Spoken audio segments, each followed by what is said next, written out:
자, 다음에 홍준표 이야기를 잠깐만 할게요. 나 놀라운 사람 발견했어요. 대구 북구을 당협위원장에 지원을 했대요. 홍준표가. 진짜 뻔뻔. 진짜 어떻게 안 부끄러운가 몰라요, 진짜 이거. 셀프로 한 거잖아요, 이게. 그런데 홍준표는 지금 나는 국회의원 나가려고 하는 게 아니고 그냥 당협위원장만 신청한 거다. 그게 더 웃겨. 그래서 그거 아니에요. 결혼은 하는데 자진 않겠다. 손만 잡고 자겠다? 하지만 아이는 낳을 거야. 그러니까 이 홍준표의 말에 쉴드는 되게 웃겨요. 그러니까 지금이야 이제 홍준표 말은 워낙에 말을 뒤집는 사람이기 때문에 그때 가서 또 어떻게 생각이 바뀌지 모르겠지만 자기가 원래 대구에서 나고 자라고 해서 대구에 대해서는 마치 고향 뭐 이런 개념이었다고 이야기하고 있는 거고 여러 번 공천 신청을 했지만 받아들여지지 않았다. 서울에서 했잖아요. 그 지금 민병두 의원 지역구 동대문에서. 근데 그러다가 대구의 유해는 당협위원장 잘라내고 하는데 봤더니 대구 북구에 자기가 당협위원장을 신청을 했단 말이에요. 그러니까 이제 이번에 당협위원장 뺏긴 사람들이 자유한국당 국회에 가가지고 막 기자회견하고 유여해는 어떤 심정일까요? 유여해가 오늘 발표한 게 있어요. 네. 저 유여해 앞으로 최고위원회의에 참석하겠습니다. 이것도 뭐야? 1월 4일에 윤리위원회에 재심 청구했다네요. 진짜 엉말. 그러니까 놀라운 사람이에요. 당협위원장만 가져가고 국회의원 선거 출마 안 하겠다는 게 말이야 막걸리야. 실제로 지금 나는 국회의원 출마를 할 생각은 없다고 이야기하지만 대구에서 무슨 정치를 하는데 그게 당협위원장을 갖고 있는 것과 무슨 상관이 있어요. 당협위원장은 이를테면은 어떤 공천권 행사 부분도 있고 현역이 아니라도 근데 그렇게 활동을 해. 만약에 당협위원장이 돼서 그래서 총선이 다가오잖아요. 그러면 그 지역에서는 홍준표 스스로는 국회의원 공천 신청을 안 하고 당협위원장만 하겠다는 게 그 상식적으로 말이 안 되는 거잖아요. 근데 이제 이게 홍준표의 어떤 정신 세계를 약간 들여다볼 수 있는 게 굉장히 불안해하는 거죠. 자기 일자리 문제 때문에. 맞아요. 이게 언제까지 지금은 당대표를 계속 할 수 있는 것도 아니고 내려놓으면 다음 일자리를 어떻게 연결할 수 있는 징검다리를 하나 놔야 되는데 거기에 하나 뭐가 좋을까라고 가장 좋은 수라고 이제 찍은 게 여기인데 알고 보니 죽을 수가 된 거죠. 대구 사람들이라고 홍준표가 이렇게 부끄러운 짓을 하는데 그게 좋아하겠어요, 그거를? 아무리 그 보수의 표밭이라고 하더라도. 거기서는 당선 가능성이 있기 때문에 나가오는 건데 왜 민병두 의원 지역구에 한 번 더 가지? 자기가 떨어진 사람. 그 정도의 배포가 없어. 당선 확실한 동대문은 다시 못 가요. 동대문에서 얼마나 쌍욕을 많이 들었는데요. 제가 홍준표가 동대문 지역구 의원을 할 때 그 지역 주민이었거든요. 아하. 그래서 홍준표 이야기를 많이 들었어요. 선거할 때. 민병두 의원이 당선되던 그 동구에서 그 동네 사람들한테 홍준표 욕 정말 많이 들었습니다. 입에 담지도 못할 막 그런 이야기들을. 그러니까 말과 입이 다르다 그럴까요? 실제로 우리가 그런 이야기 했었잖아요. 안철수 부산시장 나가라. 뭐 이런 식으로 뭔가 적진이라고 느껴지는 곳에 가서 지더라도 가서 싸워라. 그러면 그게 당대표들이잖아. 안철수도 그렇고 홍준표도 그렇고. 그러면 그게 주는 파급 효과가 있단 말이에요. 예전에 어떤 국회의원 장영달 국회의원인가 하는 분이 그때 그랬던 기억이 나는데 경상남도 어디에 정말 한 번도 가본 적이 없는 곳에 공천 신청해서 출마하고 그런 걸 제가 본 적이 있거든요. 지역 간 상호 화합을 위해서 그것도 명분을 갖고 가서 열심히 싸워주면 당원들이 분기탱천하고 막 이런 게 있거든요. 그런 게 없어. 그리고 지금 홍준표는 당대표를 어쩌면 지방선거 끝나고 내려놔야 되는 상황이에요. 그렇죠. 그러니까 자기가 한 말이 있단 말이야. 지금 현재 단체장을 갖고 있는 지역에 한 석이라도 뺏기면 내려놓겠다 그랬어요. 인천. 다음에 경기. 아니 경기는 아니지. 경기는 당이 다르잖아요. 그러니까 인천하고 대구, 경북, 부산, 경남, 울산 이렇게 6개 지역인데 그 지역에 한 석이라도 뺏기면 내려놓겠다고 했으니까 실제로 그 말을 번복하기는 좀 힘들 거라고 저는 보거든요. 예를 들면 홍준표가 안보를 할 수 있는 방법은 TK, PK를 다 쓸어가는 거라고 봐요. 인천은 이뤄도 내가 봤을 때 홍준표가 물러날 가능성은 없는데 그 정도만 지켜도 되는데 그 정도에서 한 2석 정도는 뺏길 가능성이 있는 상태다 보면 그러면 이제 야인이 되잖아. 국회의원도 아니고. 그러면 정치적 목적으로 당협위원장 자기가 대표일 때 꽉 그 자리를 잡아놔야 나중에 어떤 공천에 있어서도 유리한 조건을 잡게 되는 부분. 정말 비열합니다. 우리는 결혼을 하겠지만 잠잘 생각은 없다. 하지만 아이는 낳을 거야. 이 홍준표가 당협위원장을 신청한 거에 대해서 진선미 의원이 페이스북에 이렇게 썼습니다. 홍준표 대표가 우리 당 홍일학 의원님 지역구인 대구 북구을 당협위원장에 공모해서 험지 아닌 아니한 선택이라는 비판을 받는다고 그 당 쪽에서나 그렇죠. 제가 보기엔 또 무모한 선택인 듯. 우리 홍일학 의원님 완전 세요. 이렇게 올리셨어요. 붙으면 거기서 처절히 그냥 깨지겠는데요. 그 당의 그 지역구 국회의원들이 있는 곳은 차마 못 가고 그쪽 현역이 민주당인 그 지역구를 택한 거군요. 예. 홍일학 의원님 정말 셉니다. 체력적으로도 그렇고 정신적으로도 그렇고 멋있는 분이에요. 그분이 컷오프 당했었어요. 예. 김종인에 의해서. 김종인 개새끼. 그러다가 무소속으로 나가서 당선돼가지고 다시 복당한 케이스인데 예. 실제로 김부겸 장관하고 홍일학 의원 정도가 대구에서 그 당시 야당 간판으로 당선될 수 있다는 건 어마어마한 거죠. 그렇죠. 그 지역에서 신임이라 그런 게 엄청난 거죠. 그러니까 이미 홍일학, 김부겸의 당선은 어쩌면 가장 대구, 경북의 민심이 무너졌다는 대표적인 증거이기도 해요. 그 선거에서 그 정도 상황이 벌어지면 박근혜 정권 자체가 완전히 국민들로부터 신임을 잃었다라고 보는 게 맞거든요. 거기에 자기가 보기에는 홍일학 의원을 이길 수 있다라고 우선 알박기를 들어간 것 같은데 이게 이제 홍준표의 정치 생명을 완전히 끝장낼 수 있는 최고의 악수가 될 것 같아요. 좋은 순가? 그러니까 홍준표가 대구에서 그 마지막 정치 인생을 마무리하고 싶다 뭐 이런 식으로 이야기를 했잖아요. 예. 정말 마무리할 것 같네요. 기대하겠습니다. 알겠습니다. 자, 네이버 이야기를 잠깐 하겠습니다. 네이버가 검색어를 임의로 삭제하는, 그래서 우리가 네이버에 대한 이야기는 정말 많이 했어요. 그래서 민간기구죠. 한국인터넷자율정책기구 KISO 이 검증위원회가 말하자면 정부 기구가 아니에요. 그러니까 사실상 자율적으로 검증하고 하는 그런 건데 보니까 임의적으로 해서 대표적으로는 김동선 연관검색어 정유라 삭제 이런 식으로. 근데 그 삭제한 기준들이 되게 뭐랄까 임의적이라고 볼까요? 자기 마음대로. 자의적으로 한 거죠. 예. 예를 들면 박근혜 7시간은 루머나 음모론이었으니까 안 되고 뭐 이런 식 있잖아요. 그 명예훼손이 될 위험성도 있으니까 안 되고 이런 식으로 잘라냈어요. 코에 걸면 코걸이, 귀에 걸면 귀걸이 방식으로 뭔가가 있어. 그러니까 있어요. 그런데 왜 옛날에 어목했던 시절에 새가 날아든다를 치면 연관 검색어가 새가 날아든다 전혀 없었어.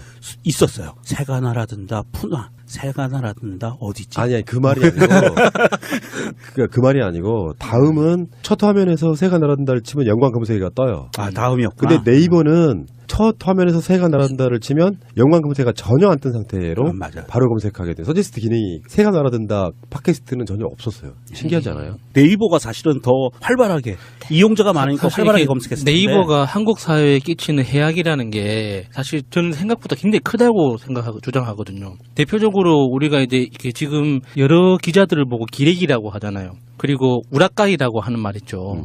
그런 형태의, 그러니까 정말 저질 형태의 언론이 발생할 수밖에 없는 환경을 제공한 게 네이버거든요. 네이버가 사실 우리나라에서나 검색 엔진이라고 호칭되지 사실 세계적인 관점에서 보면 네이버는 검색 엔진도 아니고 아무것도 아니에요. 그냥 유명한 큰 사이트일 뿐이에요. 커뮤니티 사이트. 예. 그래서 네이버에서 검색을 한다는 행위는 검색이 아니라 네이버가 편집한 자료를 그냥 뱉어주는 거예요. 실제로 검색이 아니거든요, 그거는. 그동안 네이버가 언론들이 네이버 화면에서 노출되는 그 알고리즘이나 방식 자체를 여러 가지 시도를 하면서 가장 자극적이고 눈에 띄는 제목 먼저 클릭이 되도록 그렇게 유도해 왔어요. 그러니까 언론들이 진짜 좋은 내용으로 기사를 쓰는 것보다 제목으로 낚시질을 할 때 훨씬 더 돈을 많이 버는 구조를 네이버가 제공을 해줬단 말이죠. 그러니까 언론들이 그런 식으로 발전할 수밖에 없는 거예요. 우라카이 하고 제목으로 낚시질하고. 그러니까 이게 요번에 이게 검색어로 장난질을 쳤다는 이것도 자기 스스로가 검색 엔진이 아니라는 거를 증명하는 거예요. 실제로 검색 엔진이라는 건 사용자가 그 검색 내용을 보고 믿고 말고는 사용자가 선택하는 거거든요. 검색 결과를 제공하는 업체가 검색 결과를 판단해서 제공할지 말지를 판단하는 게 아니에요. 뭔가 통계 자료에 조작하고도 마찬가지예요. 그러니까 자기들이 지금 스스로가 나는 검색 엔진이 아니야라는 거를 이렇게 체계적으로 이야기하고 있는데 우리나라 사회는 네이버가 너무나 크게 독점을 하고 있다 보니까 네이버는 일단 검색 엔진 맞다라는 전제하에서 이 보고서를 보고 있으니까 그 오류를 발견하지 못하는 거예요. 근데 네이버는 본질적으로 검색 엔진이라고 볼 수가 없어요. 왜? 검색 결과는 사용자들이 판단하고 이 검색 결과가 좋다 안 좋다라고 판단한 사람들의 숫자에 따라서 순위가 매겨지는 거지. 검색 엔진을 운영하는 회사가 이거는 좋은 결과고 저거는 나쁜 결과고 이게 판단해서 선별적으로 보여주는 게 아니거든요. 네이버도 욕하고 싶은데 패스하겠습니다. 이게 그러니까 미풍양속이 위반하는 뭐 이런 부분은 저는 규제가 필요하다고는 봐요. 뭐 19금이라든지 뭐 등등. 근데 임의적으로 박근혜 7시간은 안 되고 성형수술은 되고 뭐 이런 식으로 기준이 없다가 보니까 이게 어떤 의도가 들어가면 사람이 하는 일이라서요. 네이버에 대한 의심은 우리가 수년 동안 있어왔잖아요. 정권의 입맛에 맞게 뭔가를 조작한다. 요즘도 그 옵션 열기 이후로 네이버가 댓글 관리를 포기했다. 뭐 이런 소문이 있잖아요. 그래서 이게 댓글 부대가 정말 미친 듯이 날뛰고 있다. 막 이런 이야기들도 있는데. 봇을 돌린다 그러잖아요. 예. 그래서 그 지금 댓글 부대가 지금 피곤해가지고 아무리 해도 지지율이 안 내려간다. 이제 그만하자. 뭐 이런 이야기도 돌고 있다고 하더라고요. 사실 그 인터넷에서 검색 엔진이 연관 검색어를 보여주는 것은요, 그 해당 그 검색 엔진 회사가 손대야 될 부분이 아니에요, 사실은. 예. 그 부분은 어떻게 봐야 되냐면 네이버 측의 변명대로 얘기하면 네이버는 지금까지 계속 쭉 주장해온 게 우리는 뉴스 매체가 아닙니다. 그래서 다른 뉴스 매체가 어떤 뉴스를 실든지 우리의 책임이 아닙니다라고 얘기를 해요. 본인들은 뉴스 매체가 아니라고 하면서 검색 엔진에 손을 대요. 그래서 연관 검색어를 차단을 하거나 줄여놓거나 막 이렇게 행동을 한답니다. 그러면 어떤 결과가 나오냐면 우리는 네이버라는 데 들어가서 다음이라는 데 들어가서 구글이라는 데 들어가서 일단 검색창에 검색을 하는 것을 기본으로 생각하잖아요. 그런데 네이버는 그걸 기본으로 생각을 안 하고 자기네 페이지에 들어와서 떠 있는 걸 클릭하는 걸 기본으로 생각한다는 거예요. 마인드 자체가 다르다는 겁니다. 그래서 본인들 스스로 하는 말 자체가 이 연관 검색어를 조정을 해버린다는 것은 무슨 말이냐 하면 본인 스스로 이게 검색 엔진이 아니라 페이지라는 걸 보여주는 거예요. 자기들 주장의 논리 모순에 빠지는 겁니다. 그래서 이 구글이나 이런 것을 보면 해외 업체들을 보면 연관 검색어 손을 안 대요. 아무리 19금이건 아무리 모욕적인 말이건 욕설이건 외지간하면 손을 안 댑니다. 그런 부분은 뭐냐 하면 이것을 사용하는 소비자들의 성향이 트렌드가 오늘 유명종이를 치면 유명종이에 연관된 검색어가 트렌드가 나온다는 거예요. 그것은 많은 소비자들이 공통적으로 그 검색하고자 하는 욕망이 겹쳐진 결과이기 때문에 그건 보호해야 된다라는 그런 기본 개념을 갖고 있는 거고요. 이게 뭐 김동선 정유라 이게 명예훼손 소지가 있다? 이건 말이 안 되는 거예요. 그걸 왜 자기들이 판단해? 그걸 자기들이 판단할 게 아니죠. 법의 판단을 받아서 법원이 삭제해 그렇게 명령이 내려오면 해야죠. 그러니까 지금 네이버가 갖는 영향력이요. 어떤 언론사보다 큰 상태거든요. 예. 예전에는 그냥 인터넷 뭐 이런 느낌으로 주류 매체들이 사실상 좀 무시하듯 인터넷에 의하면 뭐 이런 식의 글이 있었는데 지금은 네이버가 우리나라의 어떤 방송사나 신문사보다 영향력이 크다고 봐야겠죠. 예. 그러니까 이게 언론으로서의 기능을 유지하는 거예요. 기사 배치하는 것도. 지금은 이제 왜 컴퓨터로 보면 그게 없지만 지금도 네이버 앱으로 보면 스마트폰으로 보면 기사들 배치하잖아요. 근데 네이버가 배치하는 거에 따라서 그 기사의 뉴스 밸류가 달라지는 거죠. 아예 노출 안 시키는 상태. 사람은 있잖아요. 뉴스가 수도 없이 많이 나오기 때문에 어떤 뉴스가 어떻게 나오는지를 몰라서 저는 기사 배치하는 게 100% 해악만 있다고 생각하진 않아요. 담당자가 정말 개념 있는 사람이어서 이 뉴스 중요해 하고 앞 전면에 배치하고 이런 거는 나쁘다고 생각되지는 않는데 그렇게 못할 바에는 아예 실시간으로 올라온 뉴스만 따로 볼 수 그 페이지만 놔도 난 상관없다고 생각하거든요. 근데 기업으로서 네이버가 점점 비겁해지고 있는 것 같아요. 이게 자기들이 검색 엔진이 척만하고 있거든요. 네이버가 대한민국에서 탄생했던 굉장히 훌륭한 검색 엔진 2개를 인수해서 버려버렸어요. 첫 번째가 인파스고 두 번째가 첫눈이라는 회사였는데 굉장히 촉망받는 검색 엔진 업체였는데 사실 검색 엔진이라는 비즈니스 자체가 굉장히 비용이 많이 드는 사업이에요. 우리가 구글의 인터페이스가 너무나 단순하다 보니까 그냥 그 페이지 하나 드는 뭐 운영하는 게 뭐 돈이 얼마나 들겠냐 싶겠지만 검색 엔진이라는 사업 자체가 비용을 어마무시하게 잡아먹거든요. 그래서 그 검색 엔진이라는 형식만 가지고 실제로 검색 엔진을 운영하지 않는 게 네이버인 거죠. 그래서 대한민국 국민들한테 검색 엔진에 척만하고 있지 실제로 검색 서비스를 제공하지 않고 있어요. 근데 돈은 돈대로 다 긁어가고 있죠. 왜 그 검색해가지고 광고 일반 사이트에 들어가면 그 돈 받는 거 있죠. 예, 예. 그게 어마어마하더만요. 예. 그러니까 그 벌어들인 돈이 뭐랄까 기하급수적이라 그럴까? 그게 예를 들어서 네이버 메인 화면에 검색창 바로 밑에 있는 배너 있죠. 그게 시간당 3,000만 원이에요. 상상이 되세요? 돈을 그냥 긁어 모으는 거야. 그리고 뭐 성형외과, 미용 관련된 키워드 있죠. 클릭당 3, 4만 원씩 합니다. 클릭할 때마다.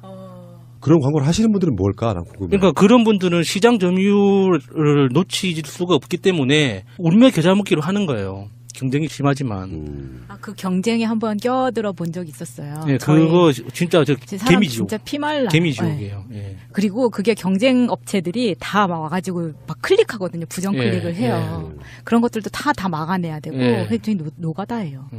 야, 인터넷 사업 한번 잘해가지고 사실상 제왕적 위치에 있는. 그래서 저는 네이버 검색을 거의 안 해요. 네, 저도 네이버는 안 씁니다. 저는 거의 다음만 쓰고 구글 정도만 쓰는데 구글은 좀 뭐랄까 배치하고 이러는 게 약간 난잡하다 그럴까 그런 부분이 좀 있고 그러니까 일목요연하지가 않고 다음도 괜찮아요. 근데 의도적으로 녹색창을 피하다 보니까 나중에는 정말 안 쓰게 되고 정말 결과가 안 나올 때 어쩌다 한번 네이버로 한번 쳐보는데 뭐 그렇게 큰 차이가 난 느껴지지 않더라고요. 사실 저 같은 경우에는 그 뉴스 검색을 할 때 어떤 중요한 뉴스가 뜨면 물론 이제 저는 네이버를 사용 안 하고 이제 국내 사이트는 다음을 보는데 다음에서 뉴스가 뜨면 저는 그거를 바로 제목을 긁어다가 구글로 들어가요. 그러면 그 제목의 키워드를 긁어서 구글로 들어가면 구글에서는 정말 친절하게 카테고리별로 묶어가지고 그 키워드 들어간 뉴스가 쫙 떠버려요. 그러면 거기서 보면 트렌드를 보면 조선일보는 이렇고 동아일보는 이렇고 한겨레는 이렇고 마이는 이렇고 쭉 나오거든요. 그런 거를 봤을 때 정말 뉴스를 우리가 상세히 그 뉴스의 숨은 뜻을 보려면 구글에서 검색을 해야 돼요. 그렇지 않고 네이버나 다음에서 검색한 것만 보면 인식의 저평이 넓어지는 것이 이렇게 한계가 있다는 거죠. 뉴스를 100% 받아들일 수가 없습니다. 자, 잠깐 뭔가 네이버가 국민적 신뢰를 얻기까지는 시간이 많이 걸리겠네요 보니까. 완전 뭐랄까 자기들 임의로 뭔가를 해왔다 그런 거고요. 자, 다음에 홍준표 이야기를 잠깐만 할게요. 나 놀라운 사람 발견했어요. 대구 북극을 당협위원장에 지원을 했대요 홍준표가. 진짜 뻔뻔. 진짜 어떻게 안 부끄러운가 몰라요, 진짜 이거. 셀프로 안 구하잖아요, 이게. 그런데 홍준표는 지금 나는 국회의원 나가려고 하는 게 아니고 그냥 당협위원장만 신청한 거다. 그게 너무 웃겨. 그래서 그거 아니에요. 결혼은 하는데 자지는 않겠다. 손만 잡고 자겠다? 하지만 아이는 낳을 거야.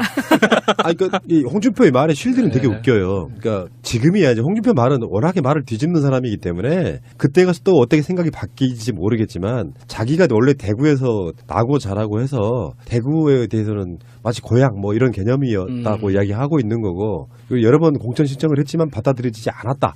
서울에서 했잖아요. 그 지금 민병두 의원 지역 네, 동대문에서. 동대문. 근데 그러다가 대구의 유해는 당협위원장 잘라내고 하는데 봤더니 대구 북구에 자기가 당협위원장을 안철수 부산시장 나가라. 뭐 이런 식으로 뭔가 적진이라고 느껴지는 곳에 가서 지더라도 가서 싸워라. 그러면 그게 당대표들이잖아. 안철수도 그렇고 홍준표도 그렇고 그러면 그게 주는 파급 효과가 있단 말이에요. 예전에 어떤 국회의원 장영달 국회의원인가 하는 분이 그때 그랬던 기억이 나는데 경상남도 어디에 정말 한 번도 가본 적이 없는 곳에 공천 신청해서 출마하고 그런 걸 제가 본 적이 있거든요.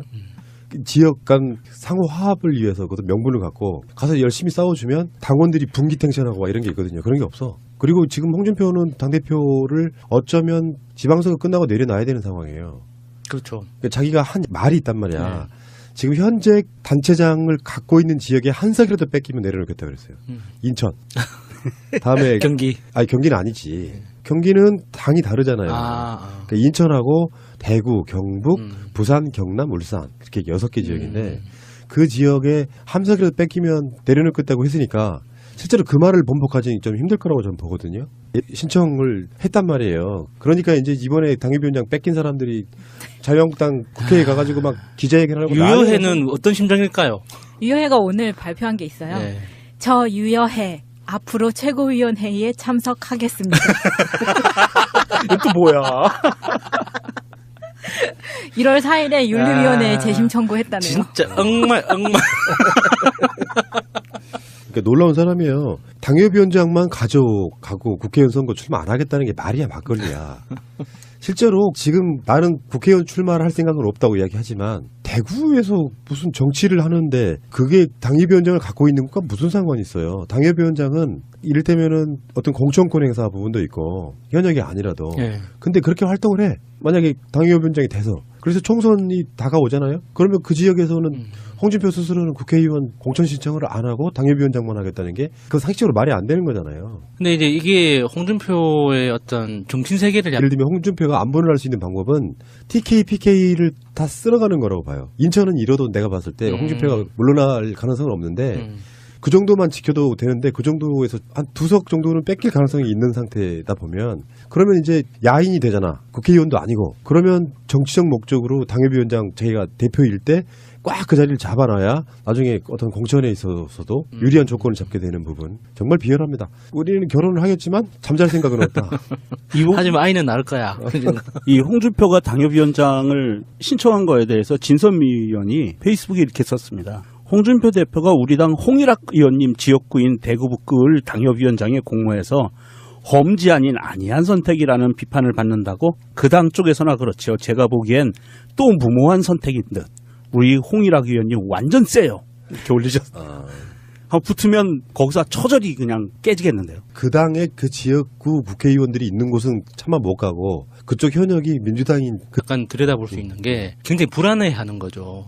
자기 일자리 문제 때문에. 맞아요. 이게 언제까지 지금은 당대표를 계속 할 수 있는 것도 아니고 내려놓으면 다음 일자리를 어떻게 연결할 수 있는 징검다리를 하나 놔야 되는데 거기에 하나 뭐가 좋을까라고 가장 좋은 수라고 이제 찍은 게 여기인데 알고 보니 죽을 수가 된 거죠. 대구 사람들이라고 홍준표가 이렇게 부끄러운 짓을 하는데 그게 좋아하겠어요, 그거를? 아무리 그 보수의 표밭이라고 하더라도. 거기서는 당선 가능성이 있기 때문에 나가오는 건데 왜 민병두 의원 지역구에 한 번 더 가지? 자기가 떨어진 사람. 그 정도의 배포가 없어.